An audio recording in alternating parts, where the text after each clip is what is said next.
This is the Mariners POSTCAST, your instant game reaction for the Seattle Mariners. Part of the Locked On Podcast Network, your team every day. Well, they tried to lose it multiple times. They tried to lose it, but they don't. The Mariners, in their third straight extra innings game in Texas, get the job done. It's the Mitch Garver game. It's the bullpen series. The whole series, the bullpen is excellent. For sure. Luis Castillo going 6 strong, 1 earned run kind of seems like it was 10 years ago at this point after everything that happened in extra innings. But my gosh, that's a big series win for the Mariners when it seemed all could have been lost. I'm Anderson Hurst. To my left is Christopher Crawford. This is the Locked On Mariners POSTCAST show where we go live right after every single Mariners baseball game, right after the final pitch. And we talk about the game that we just watched. And man, I kind of joked right before we went live, man, what are we going to talk about? Because kind of for the first few innings, about 6, 7, even 8 innings, it's like, all right, another, extra innings game, but something happens. And then we just got everything we needed to talk about in those extra innings. We're going to talk about Mitch Garver. We're going to talk about Castillo's start, as we always do, and that bullpen. I don't even need to say unsung hero because that's just who it's going to be for me. Sure. It's just the entire bullpen because they all performed excellently today. So, Chris Crawford, what are your original thoughts after watching the Mariners take 2 out of 3 in Texas? There's process and there's result. And sometimes result beats process, and thank goodness it did for the Seattle Mariners today because they deserve to lose this baseball game. Let's just keep it 100 for the kids. They deserve to lose this game, but they don't. And it's a great way to end the road trip. A road trip that had some real lows, to be sure, but also had some real highs. And this one had both. It was an absolute roller coaster of a baseball game. But these are the type of games, if you're going to be a playoff team, you have to win. You have to come through, and despite some terrible decision-making, despite some terrible late hitting, despite one bad pitch from only just one, and it wasn't even that bad of a pitch. No, one bad moment against a really good hitter.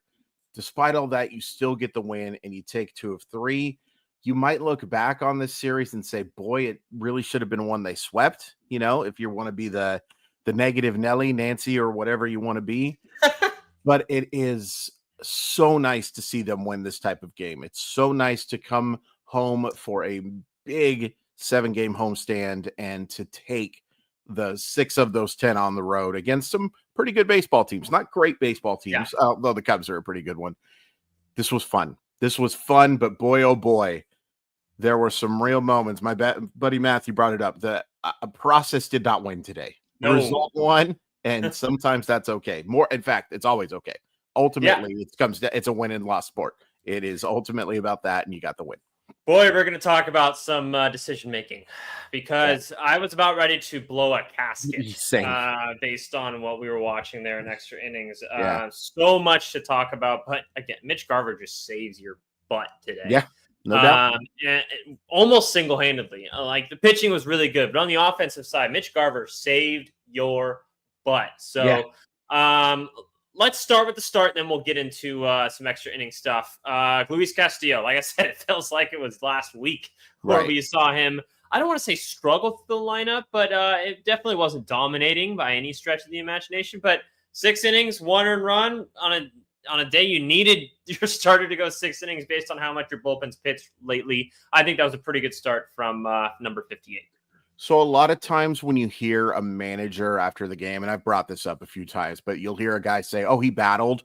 What it really means, he sucked. This was the rare time where battled actually is a compliment because Luis Castillo didn't have anywhere close to his best command nor stuff today, and still being able to get through 6 innings of 1-run baseball. Now, some of that credit also goes to the Texas Rangers for just being abhorrent once they had runners in scoring position. They just flat out did not get the job done, but he battled. He battled and gave you 6 innings of 1-run baseball when he didn't have near his best stuff, nor his best command. And that was the big thing there. Like, he just was falling behind hitters and then just couldn't put them away in the few times that he did.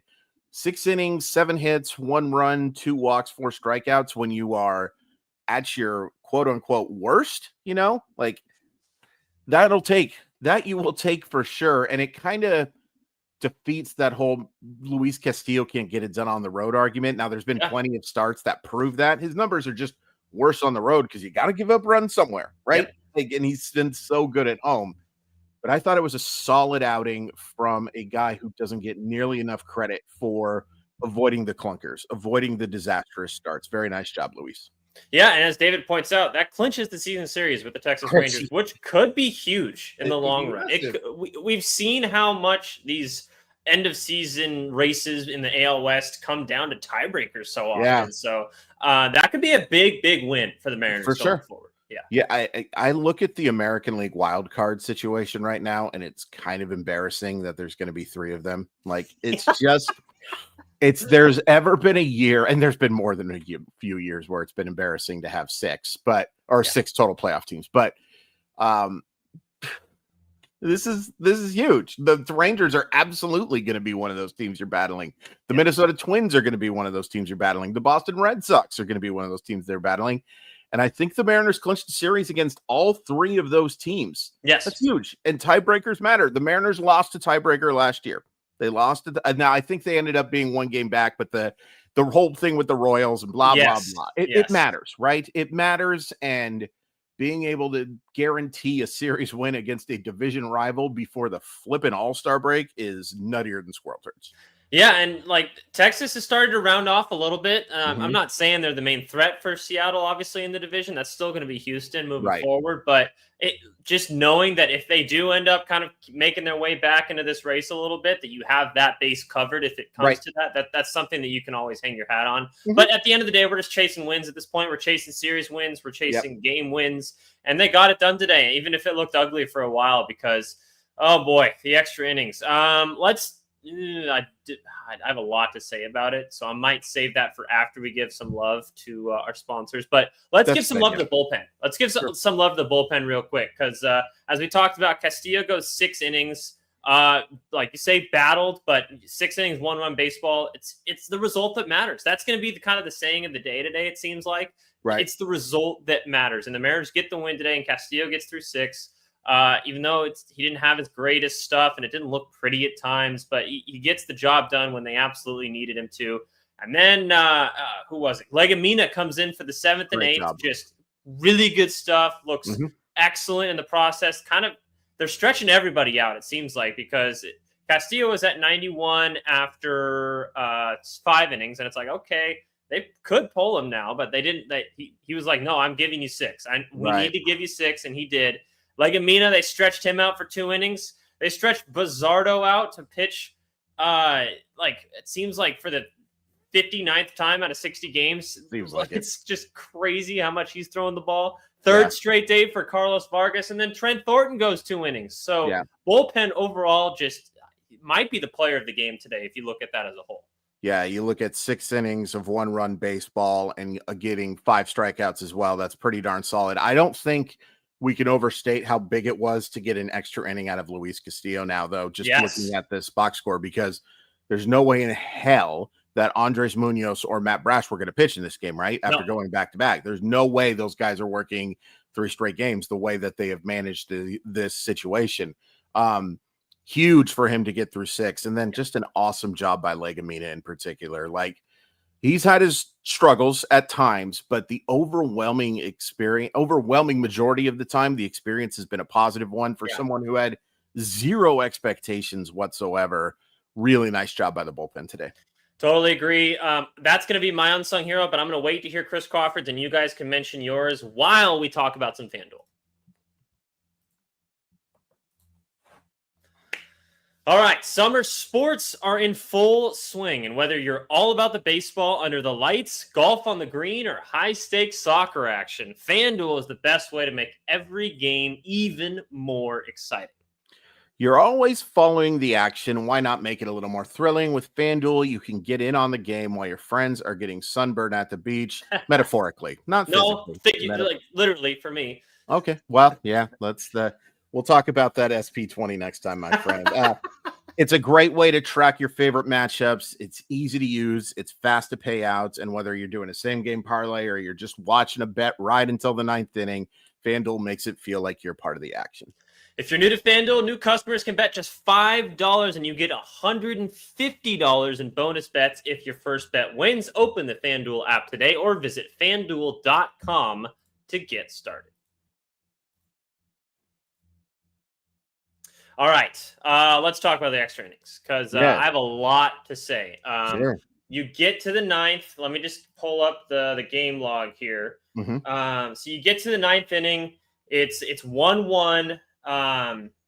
You get through the 9th with I believe that was Carlos No, it was the second inning. Oh, it was Bizzardo. That's right. Yep. That's right. It was Bizzardo. And you kind of get a pretty quick 1, 2, 3. You get Ozuna singling, but then he steals, but they get the 1, 2, 3 after that point. So top of the 10th, you start with Julio on second base. Bruce Bochy intentionally walks Cal yet again. He will do that later, by the way, too. Yeah. And then question about this one for you. Luke Raley, sacrifice bunt with nobody out. You get Julio to third, Cal Raleigh to second. It was a good bunt. They got it down. But it's kind of what we talked about with wasting an out sort of situation. And then they intentionally walk Randy Arozarena to load the bases with 1 out for Donovan Solano. Before we get into this whole thing, what did you think about the Luke Raley bunt decision with your 4-hole hitter? So the reason I didn't mind it is because Raley wasn't bunting for a sacrifice fly there. He was doing a drag bunt and trying to get the first base. I don't mind bunting for a hit in that situation at all. The positive of it is that the runners advance, right? Like this is one of the nice things. But the way he dropped that bunt down, that was clearly him trying to beat it out. What a fantastic play by Luke Jackson to get him out there, because I thought Luke Raley was probably thinking, oh, I'm safe. Like, this is going to be an easy. He did. If you look back, he's like, no, I'm safe. Yeah. But it was just an awesome play there. So that's what I don't mind. Like, would I prefer him swinging there? Probably, but I can justify the drag bunt in that situation. What I would like to see him do more on these drag bunts, because he likes them, is that I'd like to see him pushing the ball down the first base line more often. It makes it so it's a difficult tag for the first baseman, a little bit more difficult of a play. Lots of moving spots with the first baseman coming off, pitcher covering, all that stuff. Because if you watch that play, Luke Raley's moving as that bunt goes down. If he's just stacking there, then he's going to be holding that thing up and hoping for the best, right? So it wasn't a sack bunt. We'll talk about a sack bunt that I hated in a little bit, but I didn't mind it there. I didn't mind going for that chance to get the bases loaded with nobody out. And worst comes to worst, you've got 2 cracks of getting those runners in. Yeah. So then you got bases loaded with 1 out after they intentionally walk Randy. Man, they love to IBB these guys. Bochy is very old school. He is not afraid of the intentional walk. And it almost worked. Honestly, it almost worked in terms, like, you didn't have to face Cal once in extra innings because of it. So, I mean, if you're looking at it that way, I honestly don't hate that from Bruce Bochy. Anyways, and we'll compare that to what Dan Wilson did or didn't do later. But you got Donovan Solano. Singles, he comes through in the big moment. Donovan Solano, once again, huge hit. Julio scores from third. Negron sends Cal. Is there any defending this? Because I was like, what are they doing?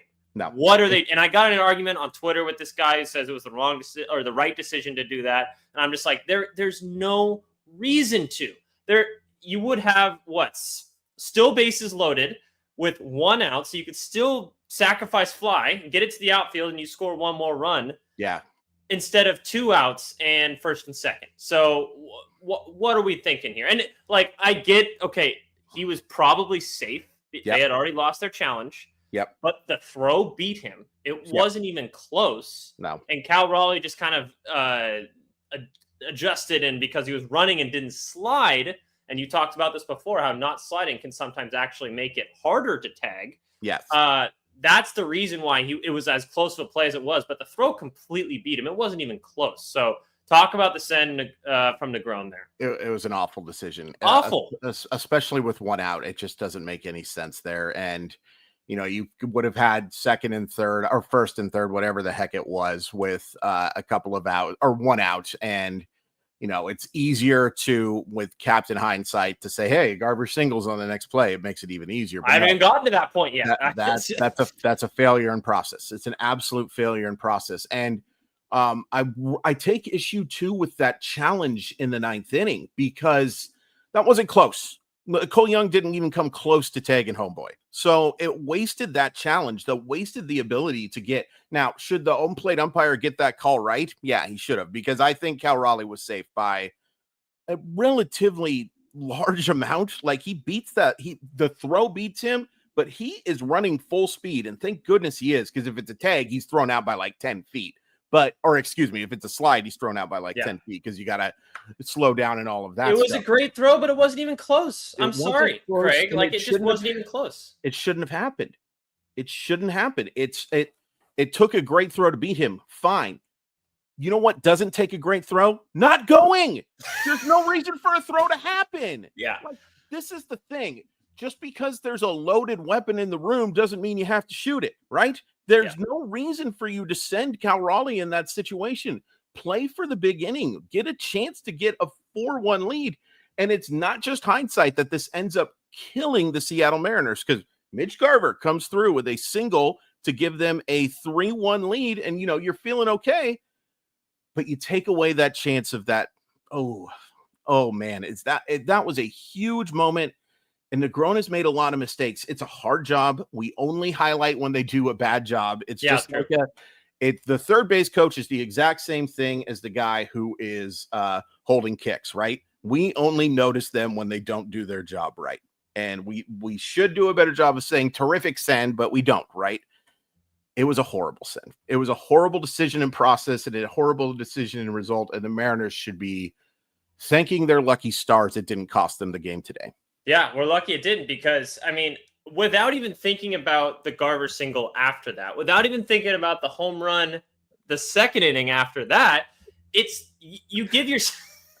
That's really good. Excellent. So a lot of you won't get that, but excellent. Look up Chekhov, and that is Chekhov's holy crap. That is, I'm going to call it a tweet in this situation. Yeah. That's a really good tweet. Great comment. Well, great comment. I'm going to shout you out. That's why we love you guys in the comment section. Keep sending us in. Chekhov's throw. I love that. That's really good. So you're giving yourself more chances, and this is part of the reason why we don't like bunting as much either, is because you're purposely taking away chances to get a hit, to get more runs in, right? And I saw Craig, I saw your comment earlier about it would have been worse with 2 outs. I disagree completely. It would have been better with 2 outs, because then you already you have to get a hit again if there's 2 outs. And that's why this was so bad, because it made it there be 2 outs. Yeah. It's a horrible decision. And then just the fact that Garver would have driven in both runs, that just really, Negron's got to be better. He's got to be better. I will be honest. I don't know if Big Dumper ran through the sign. I would be hesitant to tell that. Maybe I should, before just bashing Negron, I should check to see if he actually sent him. But they're either way, somebody screwed up. Somebody made a mistake, and it really almost killed the Seattle Mariners today.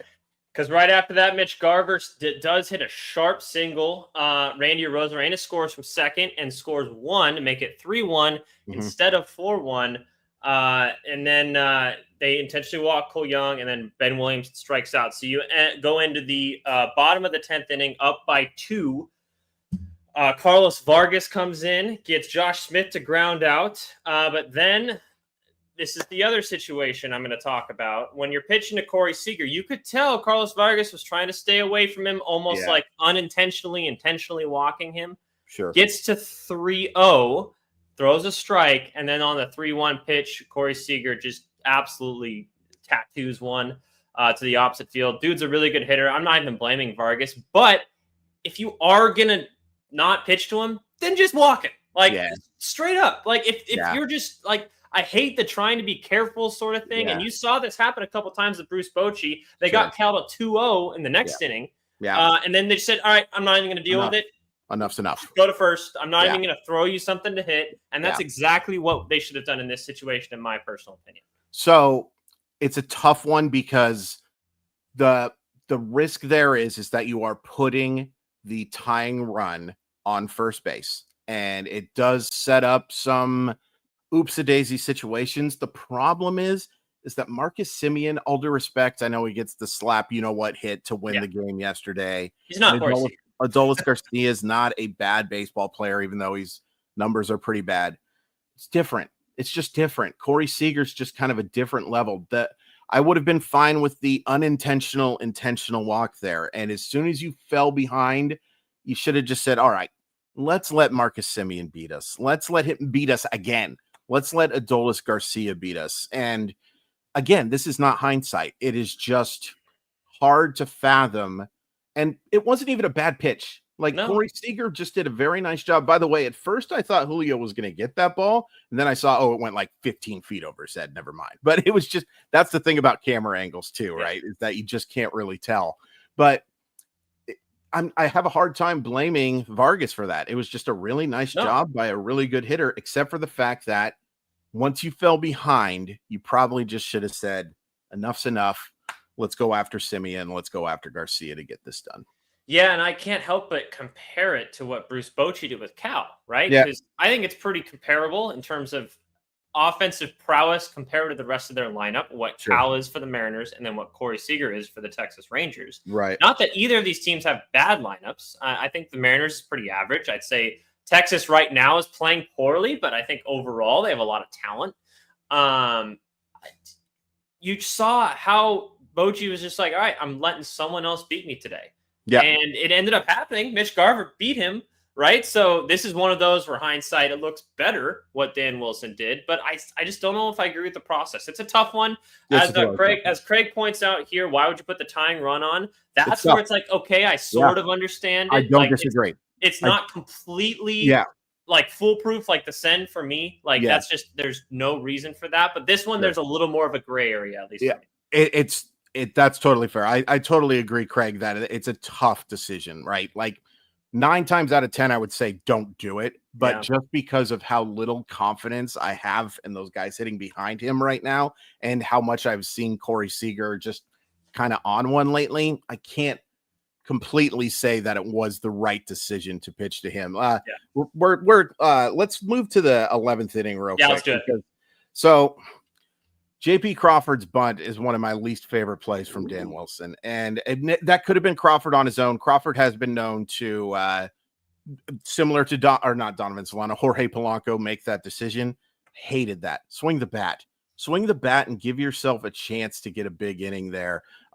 It was a nice play by Josh Young on the ball hit by Julio, a little bit of a leap there.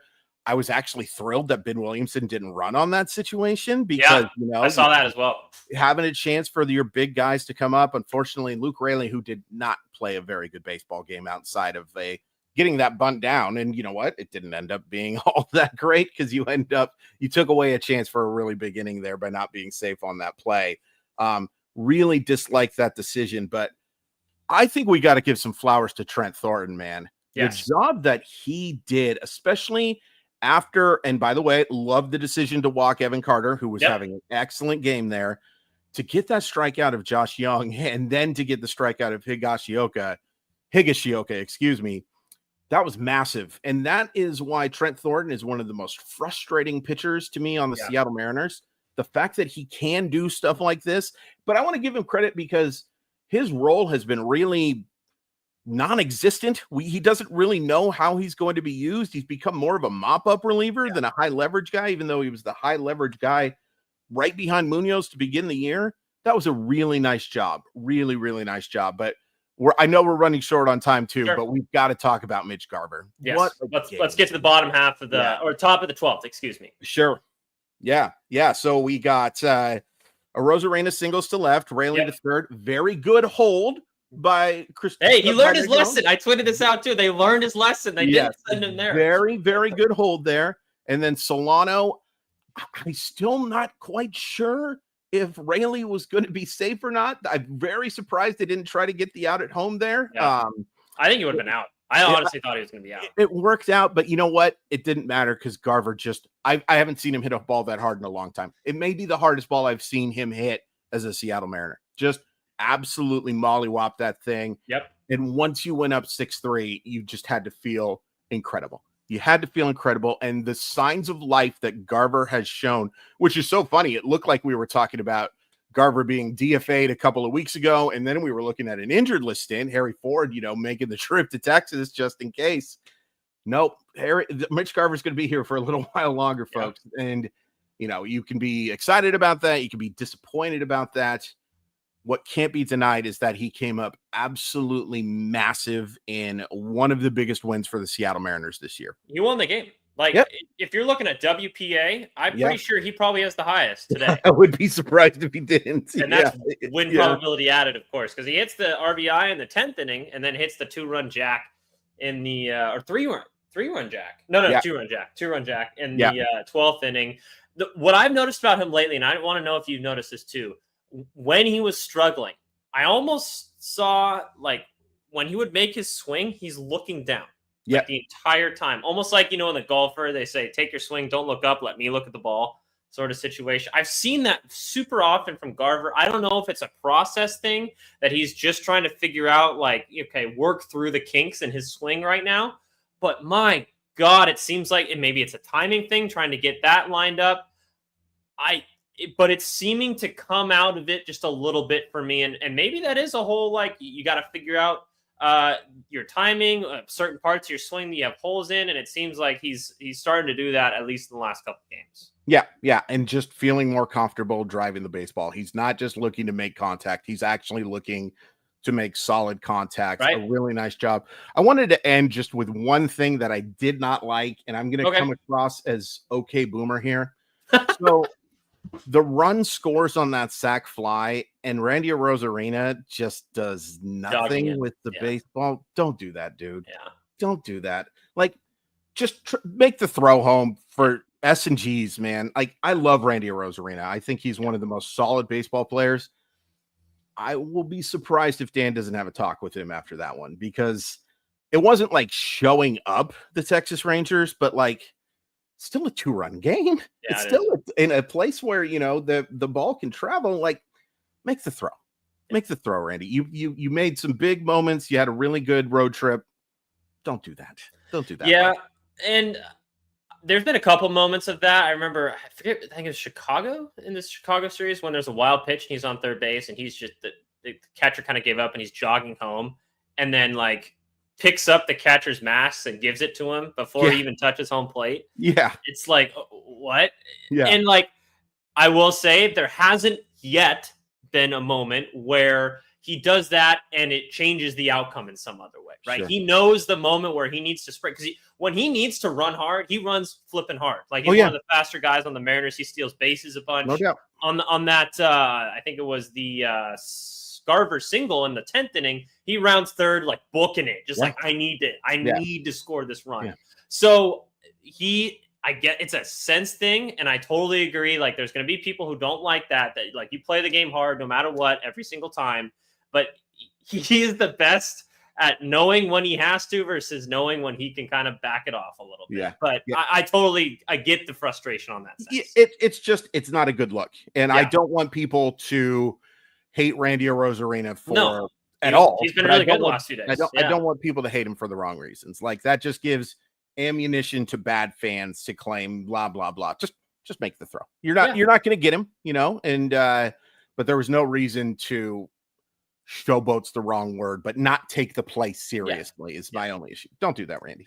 Yeah, I agree with that. Thanks, guys, for tuning in with us today. Mariners are back at it tomorrow. I think they're back home as well. Yep, 4 games against Kansas City. Kansas City Royals, which, again, this could be a big tiebreak situation that we got going on here, as they're right in the hunt of things with the wild card as well. So this is a big 4-game series for the Seattle Mariners. I think taking 3 out of 4 is not looking too optimistic. I think you should be looking to win this series for sure. I believe just a regular 6:40 start time tomorrow. Yep. Is that correct? That is correct. We'll talk to you guys right after the game. Appreciate you guys all hanging out with us. It's good to be back. And we'll talk to you after the game tomorrow. Big series win for your Seattle Mariners. Check out Ty and Colby's episode dropping tomorrow during the day, and then come hang out with us right after the game for all of your Locked On Mariners content. Chris, any last words? Thank you, Garv Sauce.